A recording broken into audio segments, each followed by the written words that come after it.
Some people feel that they must exhaust their karma and their samskara to realize the great. But this is true. But how to do this? How do you exhaust your samskara to realize your true nature, the divinity that lies within you?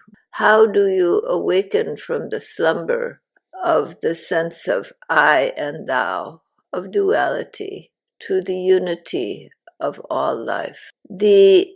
As you go through life upon life, you accumulate experience, and in that experience you accumulate reactions to actions that occur.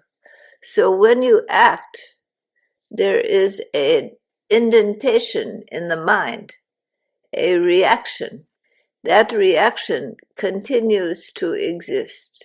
And when you come as a small baby into this life, you do not come as a blank slate. You come with a whole basket of karma, a whole composite of experiences. And that composite of experiences, that basket of karma, becomes your identity. It is who you identify yourself as. It is your uniqueness in the garden of life. It is your unique color, your unique flavor, your unique personality, and your unique view of reality that is based upon your experiences. You come with all of this experience from the past. You incarnate in a baby. Much of this is not remembered. It goes into a part of the mind which slumbers from consciousness.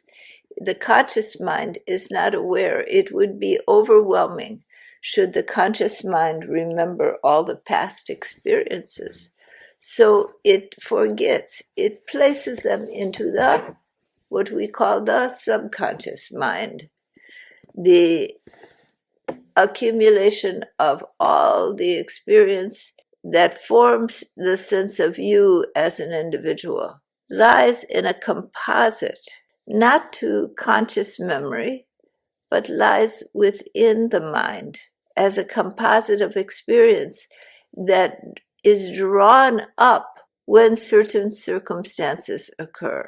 So the samskara left in the subconscious mind, these images and impressions from past experience that form your identity, are drawn into action when certain circumstances arise in your environment.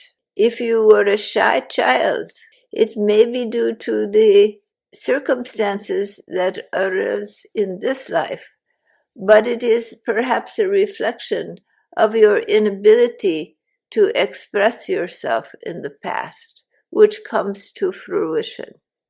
Or perhaps in the past you dominated other people with your expression. You were dominantly expressive, and so you are balancing that by being minimally expressive until the mind finds an equilibrium where you are not one or the other, but you are in balance. So these impressions in the mind create a worldview, and you come into this life with certain assumptions. And the circumstance, the family, the environment, the teachers you have, the friends you have, all begin to form a new set of impressions. But how you approach all of that is from these past impressions of the mind. So you may be a frightened person, you may be an aggressive person, you may be learning how to get what you need out of everyone, you may be selfish, you may be greedy, you may be kind-hearted, you may be generous. Why? Perhaps your childhood you can point to, but much of what that is how you have reacted with your environment. take two people in the same environment, they will react differently. Two children, two young people, they will react differently to the same circumstance. In a very poor household where there is much arguing and fighting, and it is a very bad environment, perhaps drinking, one child will be devastated and their life will be greatly impinged. Another child will learn survival techniques and they will find a successful life. What to do? It is because they have different samskaras, different experiences, different attitudes towards life. But when that comes to fruition in this life, those attitudes create an atmosphere, assumptions that are so deeply embedded you do not even know they are there. And this becomes your worldview from which your samskaras are expressed, and you are drawn into circumstances where the prominent samskaras will be repeating themselves until they find resolution. And the resolution of all samskara is deep love, deep care, deep peace and equanimity. The resolution of all samskara is in divine love. So all of these burdens you carry from great traumas, sexual assaults, being a part of a war or violence, losses of loved ones, all of these traumas that you carry, and all of the successes and all of the things that have happened, life upon life, have led you to this very moment. And in this very moment, those traumas, those losses, those successes all form how you view life, how you relate to your experience. And they all form indentations of mind which separate you from acknowledging the divine love in you and in all beings, from feeling the connection you have, the wholeness of being, and your wholeness with the universe. Instead, you feel that you are a small person in a body and mind, and there is separation. There is self and other. And there is distortion of thinking, which leads to actions of harm to others and to yourself.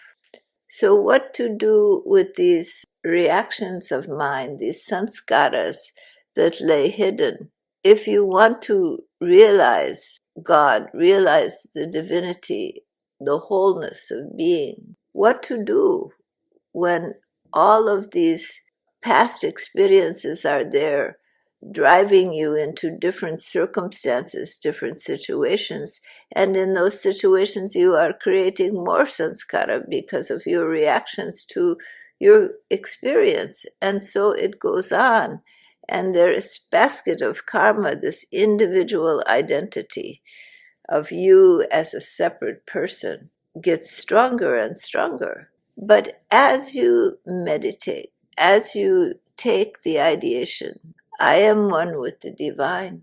Divinity is all around and within me. Slowly, slowly, the mind begins to open, and then the grace of the Infinite One is felt, the grace of Guru, the grace of God.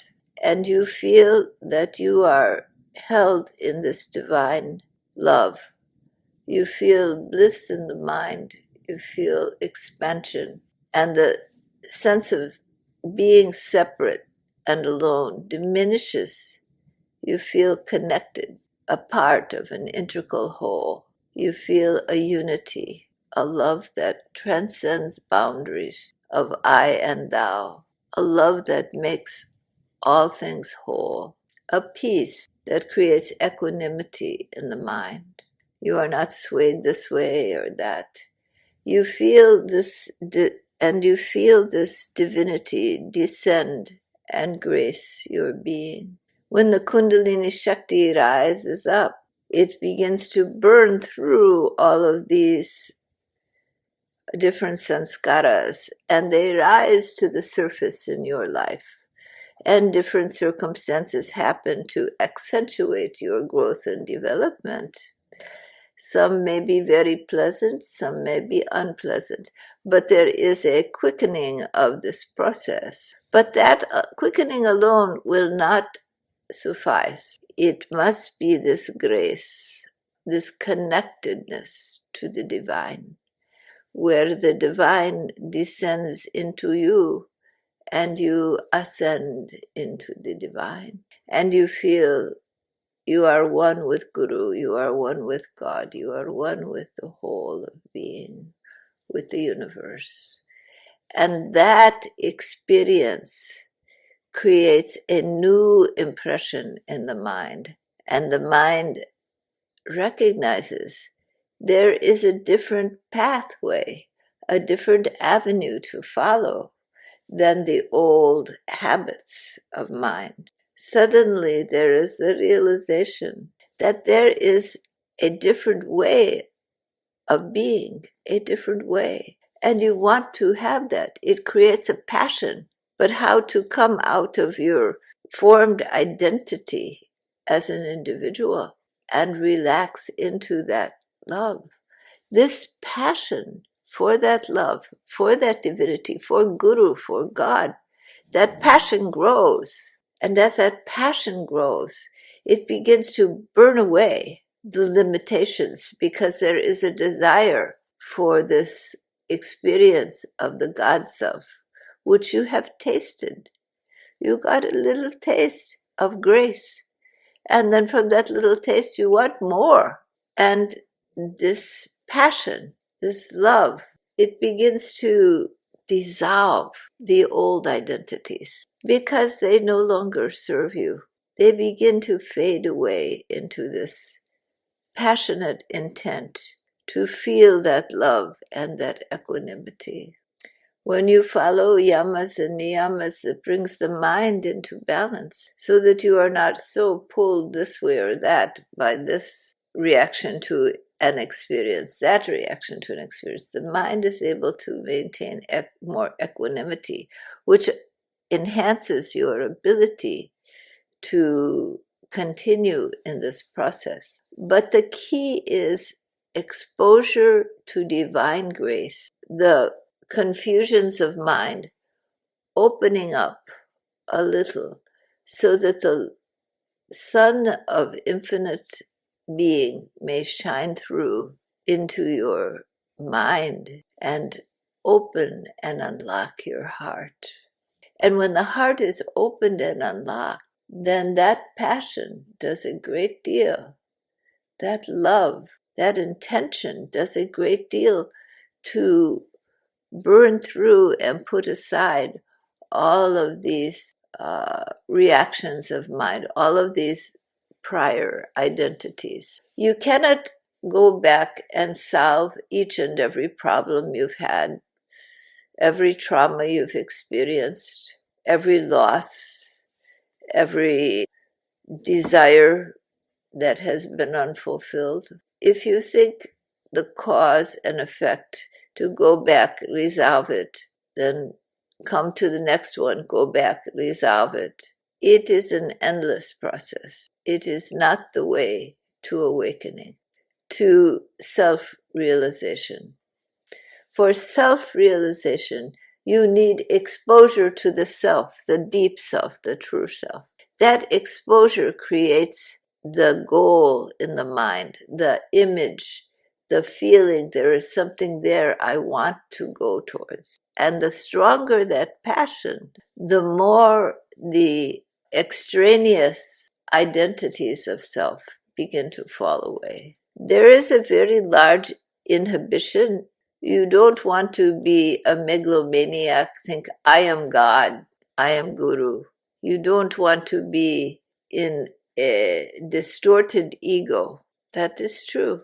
But that becomes a very strong inhibition, cultural inhibition to self-realization. there is a difference between mental illness, where you think, I am God, but no one else is God.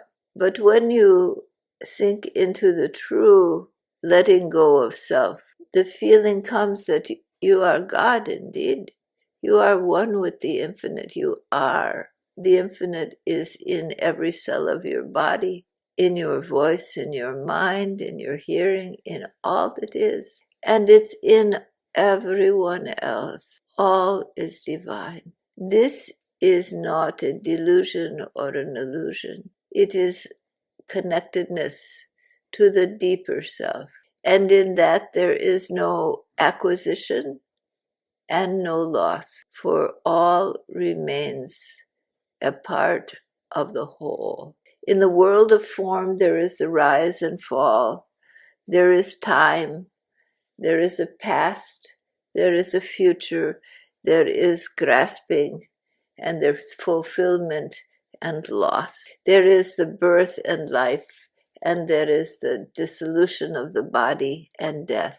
This happens in the world of form, but consciousness exists from a deeper stratum than form. It is, all form is made of consciousness. Consciousness is not disconnected from form, but it is more lasting. Forms come and go. Minds develop out of this primal reactions, and consciousness associated with mind, Atman, holds that mental sphere, that basket of karma. Also, all individuality has this connection to divinity. You have a soul, a spirit, you have the Atman, which is no different than the Paramatma. So you see, you cannot escape your real fate. Your real destiny is to awaken to your true nature, to realize the self of yourself, and to let go of your identity with this basket of karma, with all of these reactions of mind. Yes, they are there. They are in the mind and in the body. They're really not going anywhere. They are, many of them, physiological in the body. As long as you inhabit the body, there will be certain issues. As long as you live in the world of form, you will need to function in form, and you will have attachment to form and loss of form.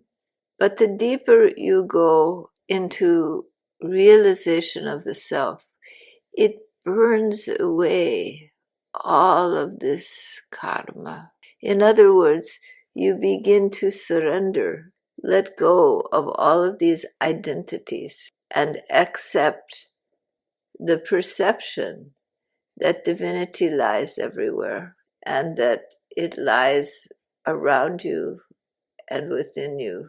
And even all of this karma, which is holding you to this sense of individual self, is but a dream in the mind of the infinite that can be blown away when there is deep acknowledgement of the true self.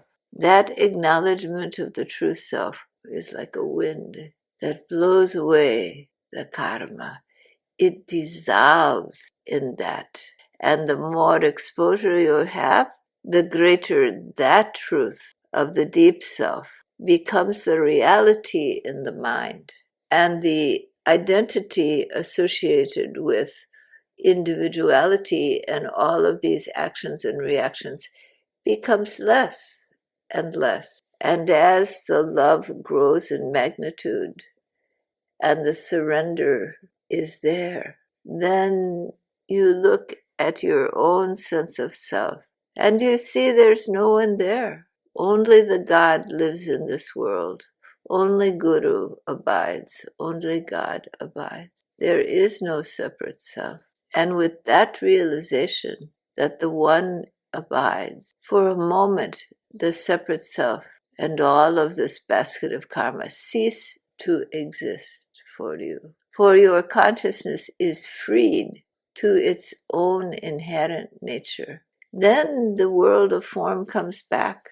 And you go back and forth like this until slowly, slowly, as mind grows in magnitude and adjusts to to the experience of divinity, of the infinite love and equanimity of the one true self, then the veil thins. You live in the world, but you see all around you God. You see all around you Guru. You see all around you the one true self, and within you only that one abides. As long as you live in a body, as long as consciousness is in form, there will be the experience of form, but the love that is there washes away all duality. This basket of karma ceases to bind you, though it may still bind parts of the mind. You still have to brush your teeth.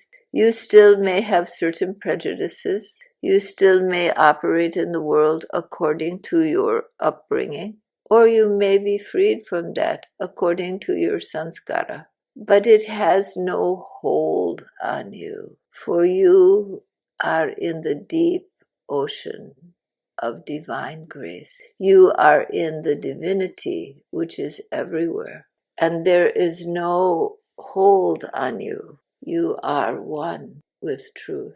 That is the grace, that is the love, and the karma dissolves in that love, dissolves in that truth. It doesn't bind consciousness. The body exists, the mind exists.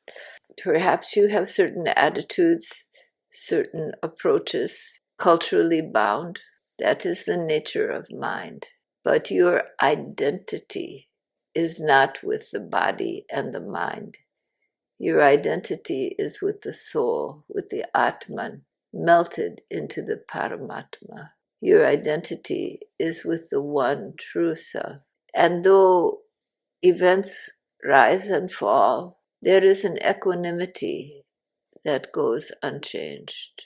Love grows in magnitude, compassion for the pain and suffering of all beings, and freedom comes. For these samskaras now have no hold on you. You haven't figured them all out and resolved them all.